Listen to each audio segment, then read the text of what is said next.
It's time now for Media News with Comic Book Man and JR. Now with half the calories of the regular news. Rooms make me cry. I can't sleep, and I don't know what's real or what's the TV show. Media News, episode 99, The Road to Plungeric. Hey folks, how you doing? Comic Book Man here. Welcome once again to my video outhouse. It's time for Media News, Comic Book Man. And not just any Media News. This is the 99th installment of Media News here on the video outhouse. If you haven't been watching them, you've missed 98 other episodes. Now you've missed. But every single one of them has come from Alternate Reality right here, which is located at the intersection of 111th and Kedzie in beautiful downtown Mount Greenwood. Alternate Reality, where all new comics are always 15% off every day for everyone, including Guillermo del Toro. If he came down here and bought some comics, his new comics would be 15% off, but he doesn't care about that. You know why? Because he's finally gotten a chance to do his dream project. This is the dream project of his life. Yeah, this is kind of a big story for Guillermo, and I guess for his fans too. Guillermo, for those of you that don't know, and you should, he did the Hellboy films, and probably his best film is Pan's Labyrinth by a long shot. His review of Pan's Labyrinth in the website, he gave it 4 stars. 4 stars, yeah. Very good review. Yep, and Guillermo's had a dream, Comic Book Man, all of his career. He's wanted to do an adaptation of H.P. Lovecraft's At the Mountains of Madness. And he never. It's another one of those Cthulhu things. Sort of, kind of, yeah. But he finally gets to live his dream. And you know who the kingmaker is for him? James Cameron is funding this project for him, which means it's going to be in 3D. So 3D. Yeah. Octopuses are going to be on your head in 3D. H.P. Lovecraft at the where's Cameron going to get the money, for God's sakes? At the Mountains of Madness, Cameron will produce the film. It's explorers in Antarctica who find some creatures buried that are neither animal, vegetable, or mineral. So you can judge what they're going to be. But they look like big octopuses, and they sit on your head and make you do things. And then they stir them from their slumber, and terrible, awful things happen. And if you're looking for Mountains of Madness, come on down here to Alternate Reality, because we have a whole section of Mountains of Madness. That is correct. That is correct. Yes, we do. It's called Tuesdays.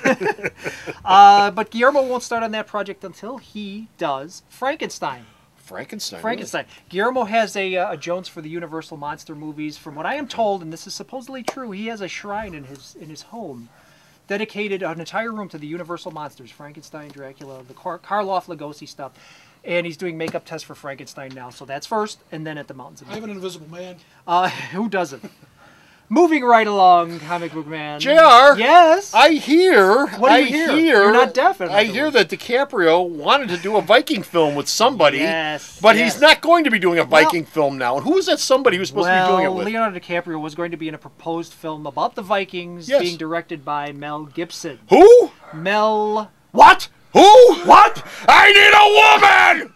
But recently, DiCaprio, doing a pub for Inception, has said that he has graciously abstained now from doing the Viking film. Courteously. Due to some recent activity on the Mel Gibson front. I can't imagine what that could possibly be. Just look it up. It's incredibly entertaining and very sad at the same time. Something that is coming, like none of these people know what's going on with Mel Gibson.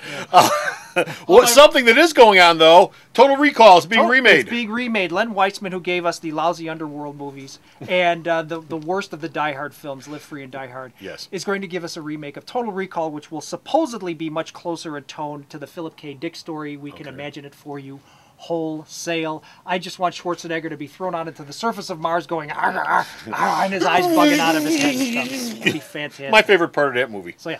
And not much else. We've got a chick with 3 breasts. and a man with 3 buttocks. Yeah. And a man with 3 buttocks. Mr. Arthur Frank. Next up, RoboCop, though. RoboCop, you might want you'll see a Total Recall remake. Yep. But you will not see a RoboCop remake. Darren Aronofsky, the director of the project, has left the building. So this is essentially put the project in the ground. No RoboCop. No RoboCop. That is sad. Nope. But the Alien prequel is chugging right along. It is chugging right along, and it has a new screenwriter, Damon Lindelof. And some of you Lost fans are going, Damon Lindelof? Yes, he was the co-producer of Lost. He's also written the Cowboys and Aliens film that's coming out in a couple of summers. Okay. He co-wrote the first Star Trek film, and he's co-writing the second Star Trek film.